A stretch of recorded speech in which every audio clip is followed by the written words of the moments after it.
The Times, London, the 19th of September, 1838. On the afternoon of the 6th of September, the steamship Forfarshire began its journey from Hull to Dundee, in Scotland. There were 60 people on the Forfarshire, which was a big, comfortable, modern ship. There was a strong north-east wind that afternoon, but at first no one was afraid. Chapter 1. The Forfarshire. Daniel Donovan was a passenger on the Forfarshire. He stood on the deck of the ship and looked at the sea. It was difficult to stand on the deck, because the wind was so strong. The ship was moving up and down uncomfortably, and Daniel felt ill. Then a big wave hit the side of the ship, and salt water flew into his face. "The wind is getting stronger," said a passenger beside him. He was a tall, dark man with a black coat. Mr. Robb, a churchman. "And it's getting darker, too." "Yes," said Daniel. "I can't see the land now." He looked to the west, but he could see no land, no lights, only water. Big grey waves with white tops, which went up and down, up and down. "But the Forfarshire is a good modern ship," said Mr. Robb. "Nothing can happen to a new ship like this. Listen to those fine, strong engines." Daniel looked down at the big paddle wheel on the side of the ship. It went round and round, down under the white water and up again, under the water and up. Then he looked up at the black smoke which came from the Forfarshire's funnel. "Yes," he said, "they're good, strong engines." But he was not really sure. He was an engineer, so he knew about engines. Sometimes the Forfarshire's engines made strange noises, and the paddle wheels went round slowly. Then there was a crash, and they went quickly again. Daniel was not happy. A seabird flew low across the white tops of the big grey waves. Daniel watched it, and felt wind and rain on his face. Then a door opened behind him, and a woman screamed, "Simon, come back! Come back at once!" Daniel looked behind him and saw a small boy. He was running across the deck. He was only 3 or 4 years old, and the wind was much too strong for him. He fell over on the deck and began to cry. Then another big wave hit the side of the ship. The white water came over the side and carried the boy along the deck. "Help!" the woman screamed. "Save my child!" Daniel put out a hand and caught the boy's coat. Then he carried him quickly back to his mother. "Quick! Get back in! Out of the wind, woman!" he shouted. He hurried through the door and closed it with a crash. "It's too dangerous for children out there."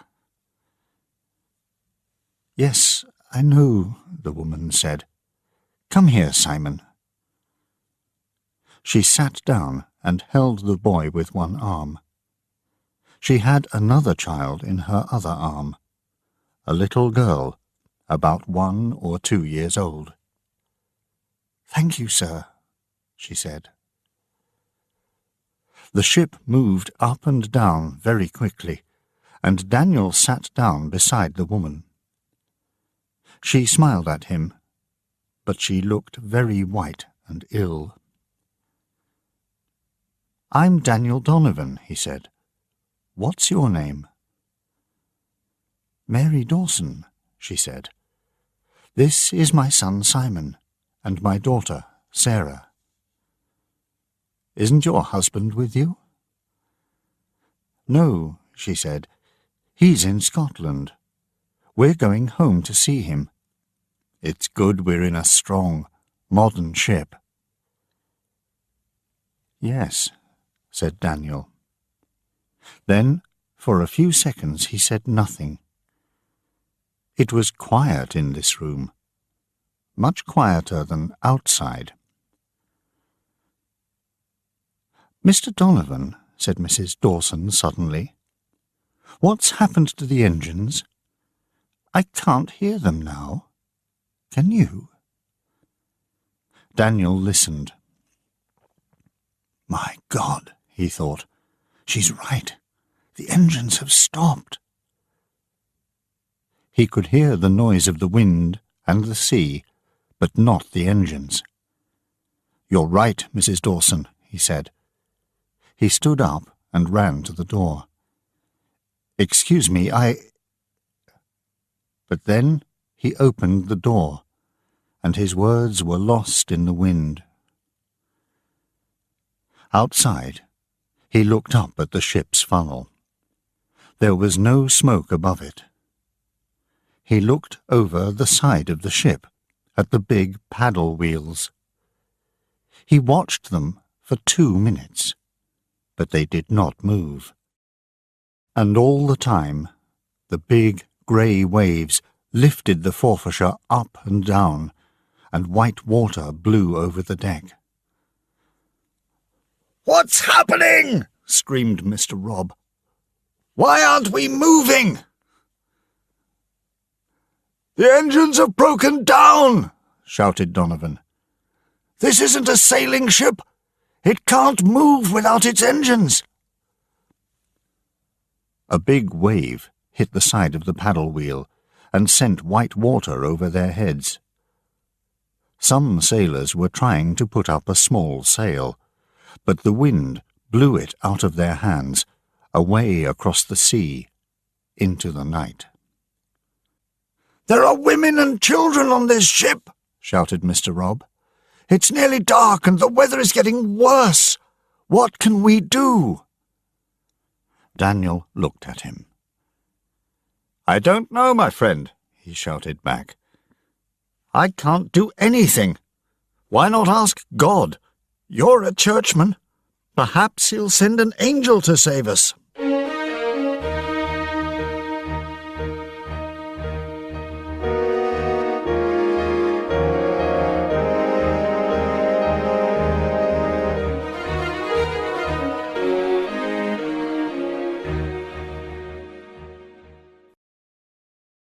Chapter 2.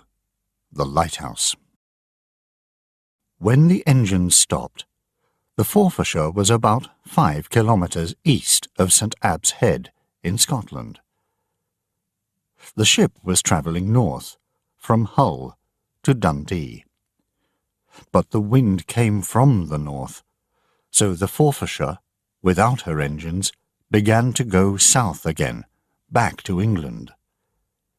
It was dark, and the wind was very strong. About 30 kilometres southeast of St. Abb's Head is a group of small, rocky islands not far from the mainland. These are the Farne Islands. On one of them, Longstone Island, there is a lighthouse. There were 3 people in the lighthouse that night: William Darling, his wife Thomasin, and their daughter, Grace. Grace's brothers were usually there too, but that night they were in Bamborough, on the mainland. At 7 o'clock that night, William Darling went up the long stairs of the lighthouse to light the big oil lantern. Grace went with him. William Darling was a thin, strong man, about 50 years old. He moved quickly and quietly. He had a candle in his hand. Sometimes he turned to talk to Grace, and the candlelight lit up the big brown eyes in his kind, old face. Grace was a young woman, about 22 years old. She was not very tall or strong. She had big brown eyes, like her father, and soft brown hair. She carried an oil can in one hand, and held the side of her long skirts with the other hand. She smiled at her father while they talked. At the top of the lighthouse, Grace and her father came into a small room. This room had no walls, just big windows all around. The noise of the wind and rain was terrible here, and they had to shout to hear each other. Grace put oil in the big lantern in the middle of the room, and William lit it. When the lantern was burning, the big silver mirrors began to move slowly around it. William Darling and his daughter stood and watched them. The rain crashed against the windows, and the wind screamed like an animal in the night. "God help the poor sailors to see this light," shouted William. "It's as dark as death out there. No moon, no stars, nothing but wind and rain and wild white water." "Let us pray there are no ships near the rocks," shouted Grace. "The storm will wreck any ship that comes near them tonight." "That's true, lass," said William. "But we can do no more now. Let's go down to supper." The father and daughter went slowly down the dark, narrow stairs to the kitchen. Grace's mother, Thomasin, was putting the supper on the table.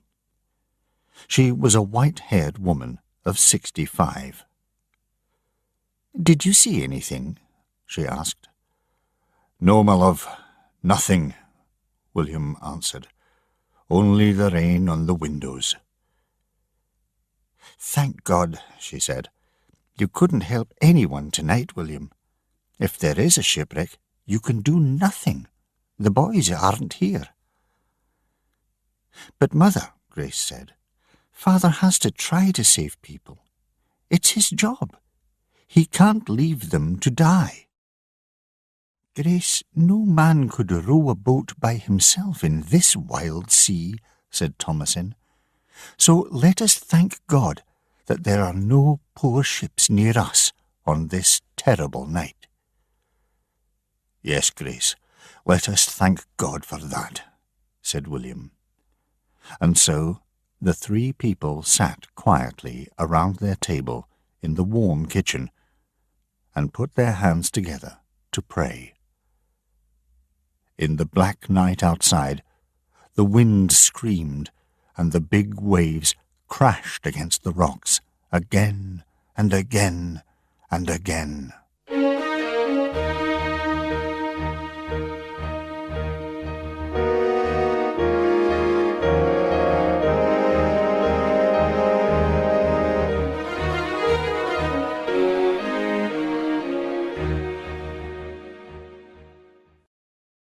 Chapter 3. In the Engine Room. "Mr. Donovan." "Yes?" "The captain wants to see you. You're an engineer, aren't you? Come this way, please." The sailor opened a door, and Daniel went quickly inside. They went down some stairs. He opened another door, and a great cloud of steam came out. Daniel followed the young sailor into the room. It was very hot in here, and there were clouds of steam everywhere. A tall, red-faced man came up to him. "Mr. Donovan? My name's Humble, Captain Humble. We need you, sir. You're an engineer, I understand. One of these engines has already stopped, and the other is working very badly. There's too much steam in this room, sir, and not—" A big wave hit the ship with a terrible crash, and Daniel, Captain Humble, and the young sailor held on to the wall. Daniel saw a big man in a blue coat and shouted to him, "Are you the ship's engineer?" "Yes."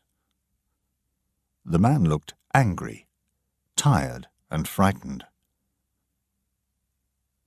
"What's the matter? Why has this engine stopped?" "Why? Because it's too old, of course. Look here. See this? And this?" For 5 minutes, the two engineers moved around in the steam and smoke and looked at the big engines. "See? It's broken here and here. How can I mend it now in the middle of a storm? Can you do that, sir?" Daniel shook his head. He was angry and frightened. "No, of course I can't. The ship must go back to land." The man agreed quickly. "That's right. That's what I say. But you tell Captain Humble that. He says this is a new, modern ship, so it can go anywhere, in any weather. Our rich passengers want to go to Scotland, so that's where we're going, he says. But it's too dangerous and—" The man stopped when Captain Humble came near. "Well, Mr. Donovan, can you help us? Do you know more about engines than this stupid engineer here? He says he can do nothing, and we must go back to Hull because of a small storm. But I'm sure—" "He's right, Captain Humble," shouted Daniel. "I can do nothing for these engines here in this storm. They're too old, and this one is broken in 3 places. We must go back to land, Captain, or we will all drown. I cannot help you." "Ah!" The captain pushed Daniel angrily away from him.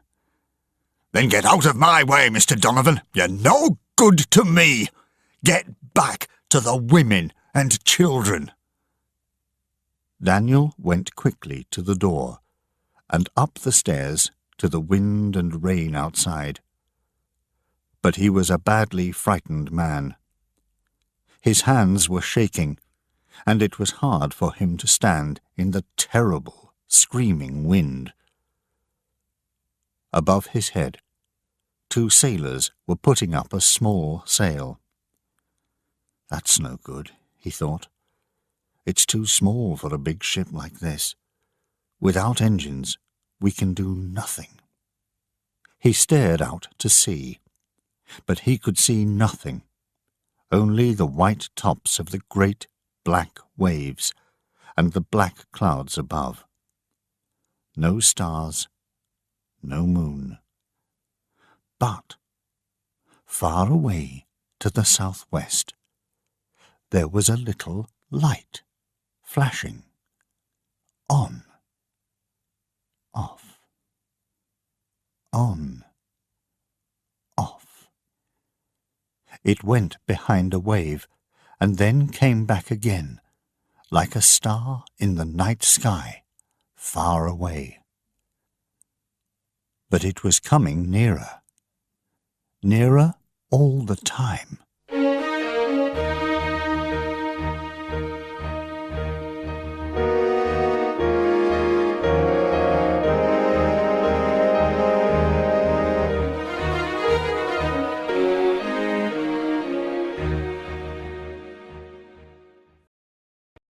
Chapter 4. Nothing to See. It was 2:30 in the morning. In the lighthouse, Grace was asleep in her room. It was a small, tidy room with white walls. Her dress was on the back of the door, and her other clothes were on a chair by the bed. There were some books on a desk, and some seabirds' eggs on a table. Someone knocked at the door. "Grace," her father's voice called.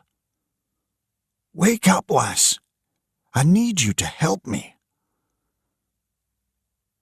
"What is it, father?" She got up quickly and opened the door. William Darling stood there with a candle in his hand. He was wearing his big black coat and heavy boots, and his hat was pulled down over his ears. His face was tired and wet with rain.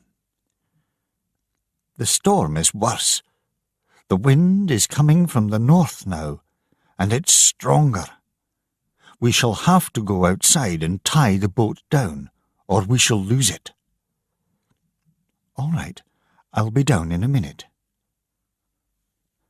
Quickly, Grace closed the door and put her clothes on. She often got up in the night. There was always work on a lighthouse, and the sea did not wait for morning. A minute later, she ran downstairs to the kitchen, put a coat over her thin dress, tied her hair under her hat, and followed her father out into the night. The wind nearly lifted her off her feet. It was strong, black, hard, and wet. She opened her mouth to call to her father, but the words blew away into the night. Her coat and dress blew out behind her like paper, and the rain hit her face like small stones. She walked slowly after her father to the boathouse. Her father was carrying a small lantern, and in its light Grace saw a great wave of white water. It broke against the rock in front of the boathouse, and white water crashed against the boathouse doors. William shouted something to Grace, but she could not hear him. The sounds of the wind and the sea were too loud, too terrible. In the boathouse, she helped her father tie the boat down to the rock. They tied down the oars too, so that nothing could move them. Then they ran outside and carried everything into the kitchen, their chickens, their fishing things. Nothing could stay outside on a night like this. Before they went back in, Grace stared out into the night. The light from the top of the lighthouse flashed out over the water, and for 30 seconds she could see very well. One after another, the big black waves came out of the darkness. Waves 10, 20 meters high. When they hit the rock, there was a huge crash, and white water flew everywhere, 30, 40 meters up over the Longstone Rock. Grace stared out over the waves, past the rocks and islands. But, thank God, she could see no lights, no ships. No ship could live in that sea tonight. "Grace, come on in, lass." Her father held the door open behind her. She went in quickly, and he closed the door behind them. Her mother had warm drinks ready for them. "Go to bed now, Father," Grace said. "You've had no sleep yet tonight.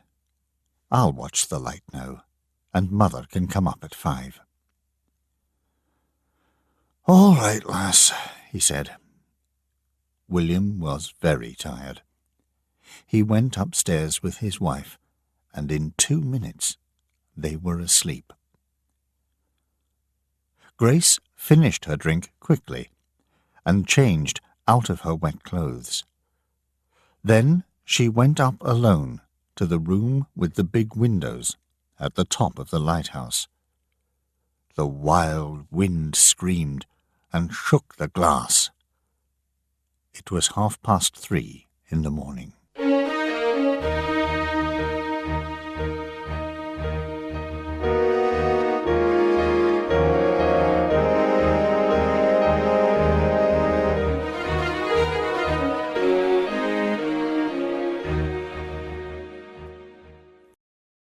Chapter 5.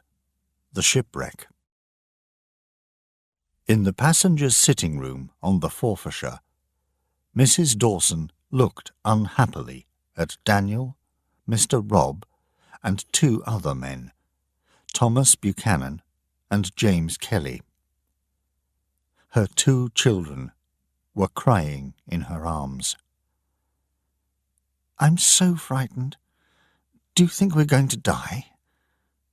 What can we do, Mr. Donovan, without the engines?"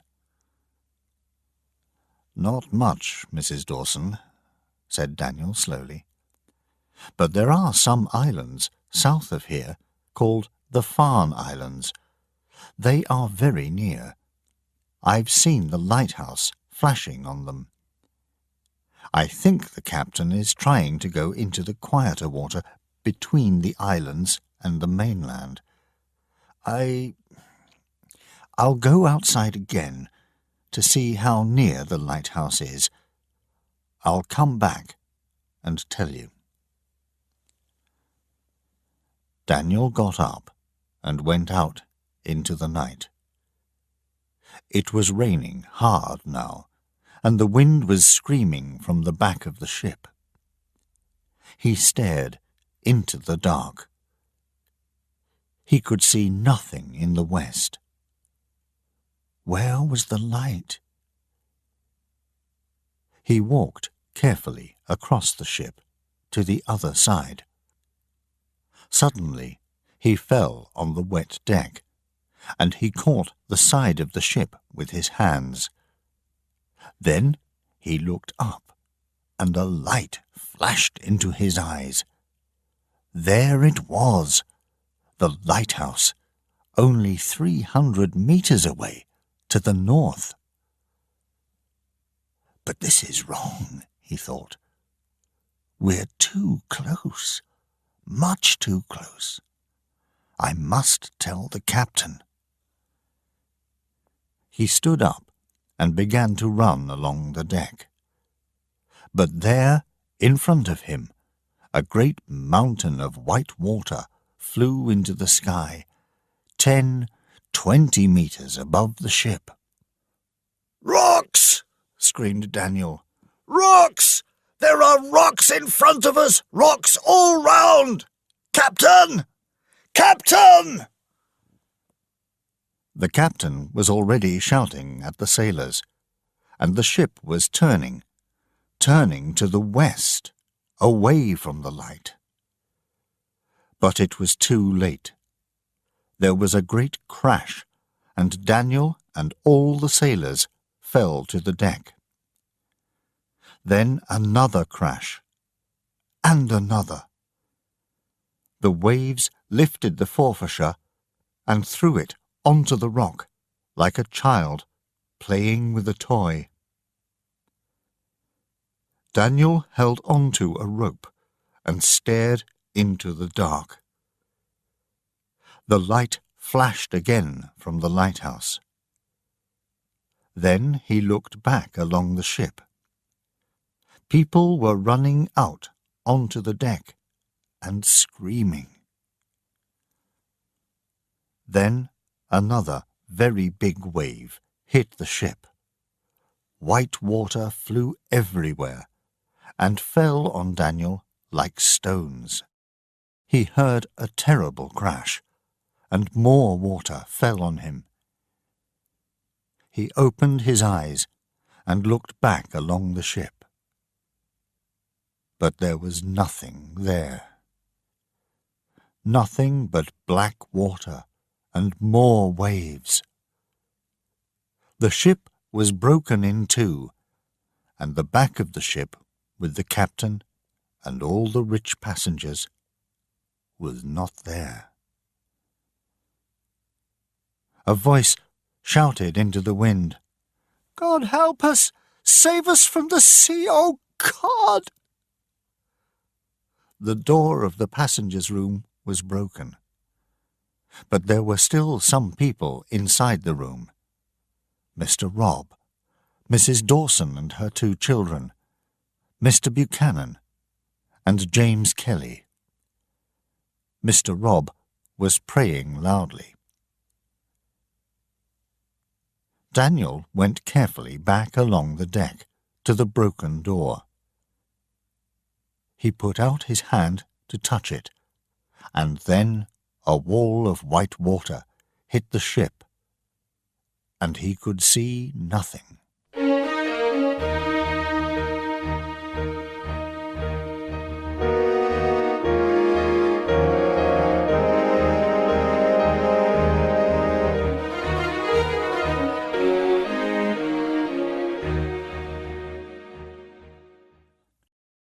Chapter 6. Out of the Window. At 20 to 5 that morning, Grace felt a hand on her face. It was her mother. Grace was nearly asleep. The wind was screaming and shaking the big windows, and Thomasin Darling had to shout, "Go to bed, Grace. It's nearly morning. I'll look after the lantern now." "All right, Mother." Grace got up slowly and went downstairs to her bedroom. It was much quieter in her room because of the strong stone walls. She looked at the birds' eggs on her table, the books on the desk near the bed. The bed looked warm and comfortable. She smiled and began to get undressed. A little grey light was coming in through the window. "It's nearly morning," she thought. "I'll look at the sea before I go to sleep." She walked to the window and looked out. But she could see nothing because of the salt and rain on the glass. "It doesn't matter," she thought. "I'm too tired. I'll go to bed." But before she went to bed, she prayed. And when she prayed, she heard a voice in her head. "Go to the window, Grace," it said. "Go and look out." So she got up, went to the window and opened it. The wind blew strongly into the room.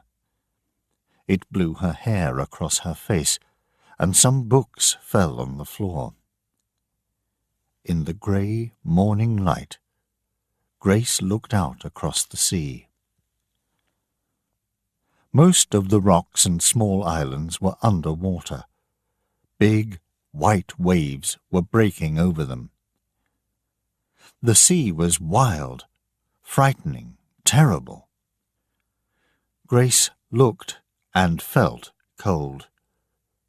She could not remember a storm as bad as this. She thought of her warm bed and began to close the window. Then she saw the ship. It was a big ship on Harker's Rock, about 300 meters away to the southwest. A very big ship, but it was broken in two, with white water breaking all over it. Grace could not see it very well because of the rain and the sea. "Father! Father! Come quick!" She ran out of the room, down the stairs to her parents' bedroom. "Come quick! There's a ship on Harker's Rock! A big one! A passenger ship! It's broken in two!" William Darling was out of bed in a second. He put on his boots and coat and followed Grace up the stairs. "Did you see any people?"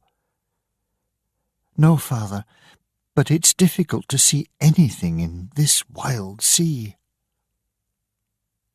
Her father took a telescope from his pocket and stared out of Grace's window at the wreck of the Forfarshire.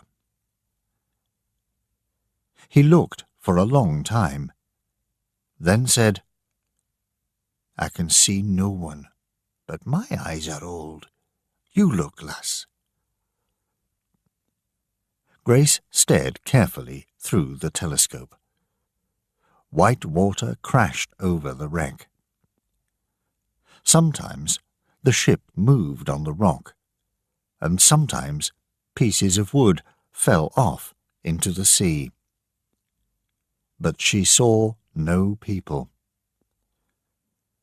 "No, Father, I think they have all drowned."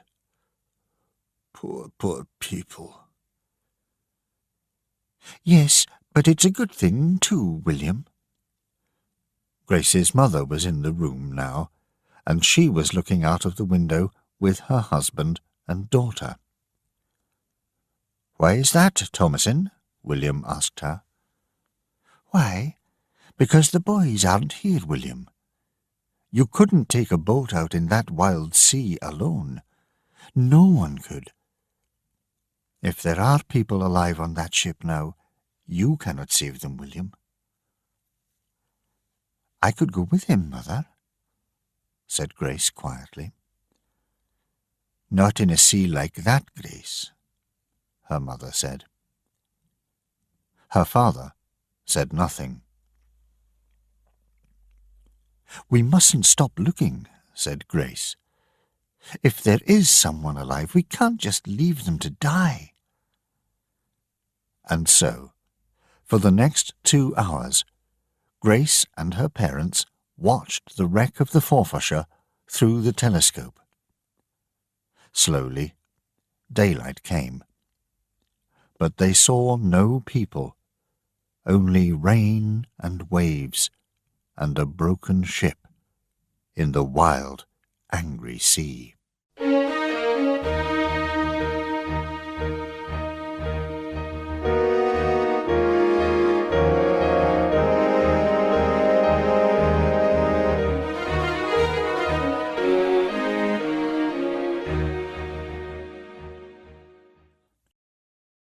Chapter 7. On Harker's Rock. There were 12 people on Harker's Rock. Daniel Donovan was with Mrs. Dawson and her children, and there were 8 other people near them.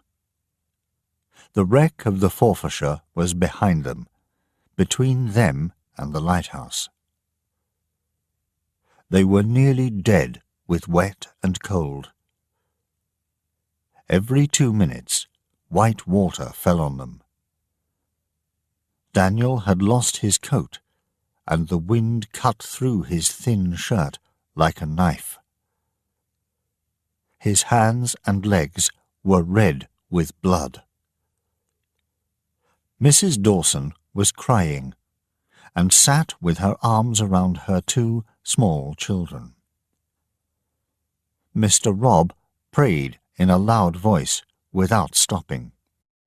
Thomas Buchanan and the other men sat together, too cold to move. One man had a broken leg. The waves got bigger, and the people on the rock moved closer together. After half an hour, Mr. Robb, the churchman, stopped praying. Daniel looked at him.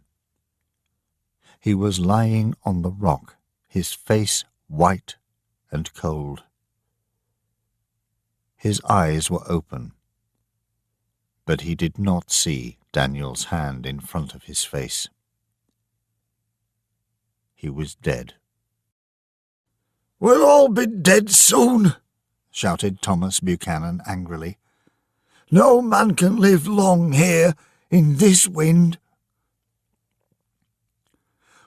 "Why don't they come from the lighthouse to save us?" shouted James Kelly. The lighthouse! Daniel remembered it suddenly. "We must wave to it," he shouted. "They can't see us here. Come up onto the top of the rock. Wave to them." Daniel and James Kelly climbed to the top of the rock. But at first, the others did not move. They were too cold, too tired, too frightened. Thomas Buchanan had to hit them and push them to the top of the rock. The wind was very strong there, so it was difficult to stand. They held onto the rock and shouted and waved at the lighthouse as hard as they could. No one answered. Behind the wild sea and the rain, the lighthouse stood, still and quiet. A few minutes later, the light stopped flashing. But they saw nobody. One by one, the men came down from the top of the rock and sat with their arms around each other out of the wind.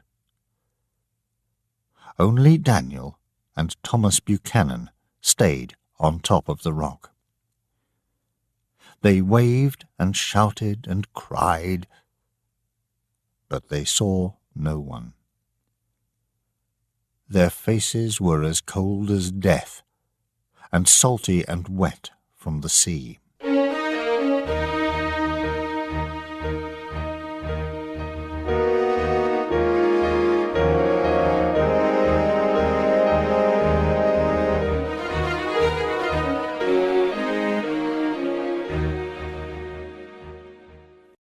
Chapter 8. The Worst Sea This Year. Grace saw them first. Her mother was cooking breakfast in the kitchen, and her father was turning off the lantern. Grace was still looking out of her window through the telescope. For a second, she saw a man on top of the rock. Then she could not see him behind the waves. But a minute later, she saw him again, and there were two men this time. They stood together and waved wildly. Then the rain came, and she could see nothing. But perhaps there were 4 or 5. She put down the telescope and called her father. "Father, come quick! There are men on the rock. They are still alive." William Darling ran into the room. He saw them. He put down the telescope and looked at his daughter. "We must go, lass," he said quietly. "You and I. We must take the boat and save them. Will you come?" "Of course, father," she said. "If we don't save them, who will?" "That's right, lass." William Darling looked out of the window unhappily. "I've not seen a worse sea this year. No boat could come from the mainland in this wind." Grace's mother came into the room and heard him. "You can't go, William," she said. "Grace is only a girl. Look at that sea. You'll both drown." "We have to try, Mother," said Grace angrily. "Think of those poor people alone on that rock. We live on a lighthouse. It's our job." "It's a job for your father and brothers, Grace, not you. You'll drown. How will that help those men?" "How will it help them if we do nothing?" Thomasin Darling looked out of the window again at the wild, angry sea. She shook her head. "Perhaps you'll get to the rock, Grace," she said, "with God's help and the wind behind you. But you'll never get back against the wind. Not one man and a girl in a storm like this. Never." William Darling took his wife's hands in his. "Listen to me, Thomasin," he said. "There are 3 or 4 seamen on that rock. Strong men. They'll help row us back if we save them." "If you save them," said Thomasin. "And if you don't?" At first, William Darling did not answer. He looked into his wife's eyes. "We're going, Thomasin," he said quietly. "We'll have to go. Come down now and help us with the boat." Outside, in the terrible wind and the rain, it took them 15 minutes to get the boat ready. 3 times the waves nearly broke the boat on the rock. William got in first and sat at the front. Grace and her mother held the boat away from the rocks. William got 2 oars ready and waited for the next wave. "All right, Grace, get in now!" he shouted. Grace jumped into the boat, and William pulled hard with the oars. 1, 2, 3 pulls, and then a wave lifted the boat, and the oars were pulling at air. But they were away from the rocks. The boat came down between 2 waves, and Grace quickly got her oars out. They both pulled hard together, but carefully too. They did not want to lose an oar in the wild water. Grace was cold, and her dress and hat were wet. She was afraid, but happy and excited too. "This is what God wants me to do," she thought. At the top of a wave, she could easily see across the long stone rock to the other side. Then the boat went down between the waves, and she could see only mountains of wild water everywhere.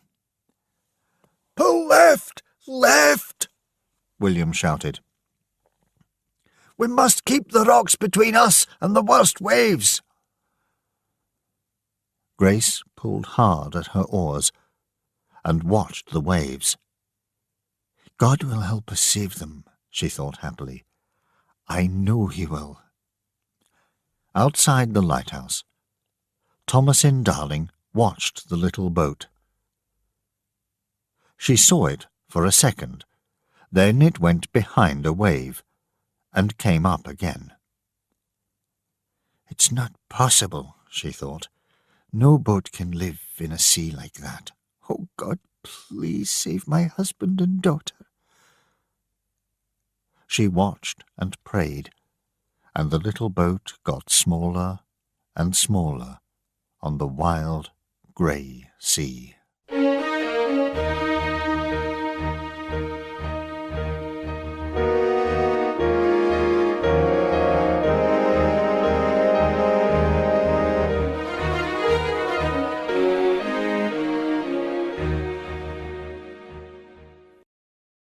Chapter 9.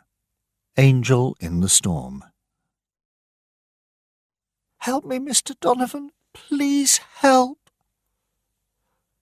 How can I help you, woman? Daniel shouted at Mrs. Dawson. How can anyone help? He was too cold, too frightened, too tired. He couldn't think now. Please help my children, cried Mrs. Dawson. Keep them warm for me, they're so cold. Daniel put his arms around the woman and her children. It was true. The children were cold, very cold. Their eyes were open, but they were not moving. He tried to warm them with his hands. He shook them, but they did not move. It's no good, woman, he said. No one can... They're not dead yet, screamed Mrs. Dawson. I know they're not dead. She looked into her children's faces. Wake up, Simon, Sarah. God will save us soon. Please don't die. Daniel was tired and angry. Don't be stupid, woman, he shouted at her. We're all going to die. Don't you understand? No one knows we're here. Mrs. Dawson stared at him. Her face was wet with rain, and her hair was blowing in her eyes. God will send someone, she said. He must. I know he will. Who's he going to send? An angel? Daniel laughed angrily and looked at the wild, empty sea. But Mrs. Dawson was still screaming. Someone must come, she shouted. We can't die here. Go to the top of the rock and look again. Tell them about my children. Your children are... But he was afraid to say it. He turned away, angry with himself, and climbed to the top of the rock. The wind screamed in his ears. He looked across to the lighthouse and saw nothing, only waves and more waves. I hate the sea, he thought. It's like a great grey animal with 100 white teeth. I hate it. It wants to kill us all. And then he saw the boat. He saw it only for a second. It was on top of a white wave. It went down behind the wave, but then it came up again, down and up again, and it was coming nearer. A little boat with 2 people in it. He held the rock and stared at it. The boat came nearer and nearer still. Then a great mountain of a wave came with white, angry teeth, and the little boat went down behind it. No! Daniel cried. No, please, God, no! The boat came up on top of the wave, with white water all around it. The oars were up, out of the water. For a second, the boat began to turn on its side. Then the oars went down into the water, and the boat came down the side of the wave. Daniel could see the 2 people in the boat now. One was a man. One was a young woman.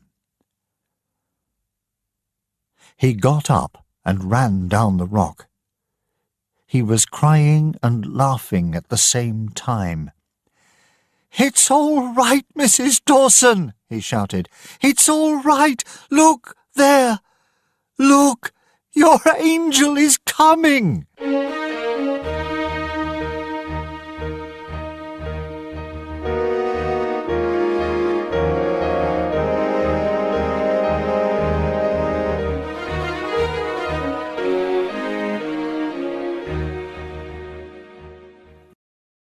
Chapter 10.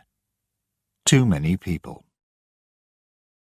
Grace looked quickly behind her and saw the people on the rock. They were waving, shouting, laughing. But there were 8, 9, perhaps 10 of them. Too many for this small boat. She looked back at the waves and pulled hard and carefully with her oars. It was more than a kilometre around the islands, from the lighthouse to the ship, and every wave, every rock was different and dangerous. She was tired now, but the job was not finished. The wrecked ship on Harker's Rock was still 50 metres away. "How many can you see, Grace?" her father shouted. She looked again. 10, 12 perhaps, she said. "It's too many, Father. We'll all drown if they try to get in." "Yes. Put me on the rock, lass, and then take the boat out again," shouted William. "I'll talk to them. We can't take more than 5 the first time." It was very dangerous near the rock.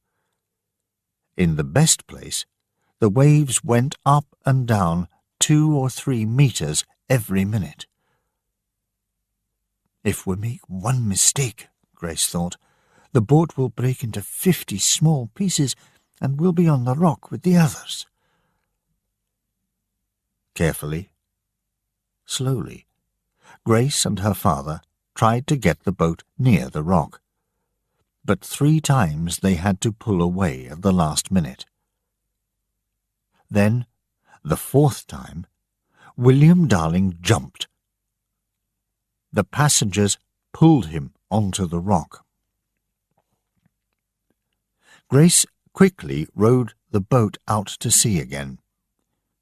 She was alone in the boat now, and the boat moved differently. She was tired, and her arms and back were hurting. But she knew about boats. "Watch the sea all the time," she told herself. "The waves must meet the front of the boat first, or the boat will turn over. Forget the cold, and the rain, and the wet. God will help me." On the rock, William Darling spoke quickly. "I'm going to take the woman back with me," he said, "and that man there with the broken leg. Then I need 3 strong men to help me row the boat." He looked at Daniel Donovan and 2 others. "You, man, and you, and you. The others must wait here. We'll come back for you later." "No, by God, why me?" shouted James Kelly. "I want to come now." "You're going to stay here, sir," shouted William angrily. "Don't you understand? If you get in the boat, we'll all drown." "And my children," cried Mrs. Dawson. "Don't forget my children." William looked at her unhappily. He held out his arms. "Give the children to me, Mother," he said. Carefully, he took the boy and the girl from her, and put the little bodies on the rock near the sea. They were dead and cold. "They are in God's hands, Mother," he said. Then he spoke quickly and quietly to Daniel Donovan. "When the boat comes, Help me get the woman in. We can't take her children. Daniel agreed. William put his arm around Mrs. Dawson and waved to Grace. Carefully, slowly, she rowed the boat in to the rock. It was harder without her father. The wind and the waves moved the boat more quickly, and Grace was very tired now. One mistake meant death for them all. She came closer. 20 meters. 10. 7. 5. A big wave lifted the boat, then a smaller one behind it. She pulled hard on the oars and threw a rope to a man on the rock. Then her father got into the boat, with a woman in his arms. She was screaming, "My children! Bring the children, please!" "No, mother." William Darling took the oars. "Help her, Grace." Grace went to the back of the boat with the woman and held her. Daniel Donovan and 2 other men got in. They were carrying the man with the broken leg. The front of the boat was very near the rock now, too near. Grace looked behind her and saw a big wave. "Pull, father!" she shouted. "Pull hard!" She stood up and pushed against the rock with an oar. The boat was very heavy now, with all these people in it. William pulled hard with his oars. The big wave came in and broke into white water all around them. But the boat did not hit the rock. William pulled again and shouted, "You men, help me! Take the oars, 1 each!" The little boat was very full. The sides were only just above the water, and often the water came in. Grace threw it out with her hat. The wind and waves were against them now, and the 4 men had to row hard. But slowly, very slowly, the lighthouse came nearer. At last, from the top of the waves, they could see Thomasin Darling. She was standing in front of the lighthouse and waving to them. They were very tired when they got to the lighthouse. William and Daniel carried the man with the broken leg into the kitchen, and Grace and her mother helped Mrs. Dawson. Inside the kitchen, William smiled at his daughter. "You did a good job, lass," he said. "Thank you." "I'll come back again with you, father," she said. "No," he said. "You're too tired. I'll take 2 of these." He looked at Daniel and the other 2 men. "Which are the strongest?" he asked. Daniel was very tired. There was a fire in the kitchen, a warm, beautiful fire. He wanted to lie down in front of the fire and go to sleep for a long, long time. But William Darling's quiet brown eyes were looking at him. "I'll come with you," Daniel said. "I'll come too," said Thomas Buchanan. William Darling smiled. "Good men," he said. "Can you 2 men row as well as my daughter?" Daniel looked at Grace, who was busy helping Mrs. Dawson. She looked very small here in the kitchen, like any young woman. "I'll try," he said. "Right," said William. "Come on, then." So Daniel and Thomas Buchanan followed the old lighthouse man away from the warm kitchen fire, out into the rain and wind again.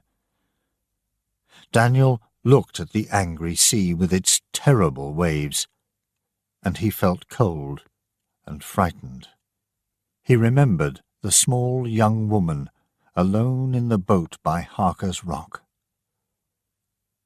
"Great God," he thought, "you made that girl strong like an angel. Make me strong too, like her." The Times, London, the 19th of September, 1838. Mr. Darling and his young daughter saved 9 people from the wreck of the Forfarshire. The storm lasted for 3 days, and they stayed all that time with the Darlings in the lighthouse. Queen Victoria thinks that Grace Darling is one of the finest young women in this country, and she is writing to thank her. 100 years from now, people will remember this day.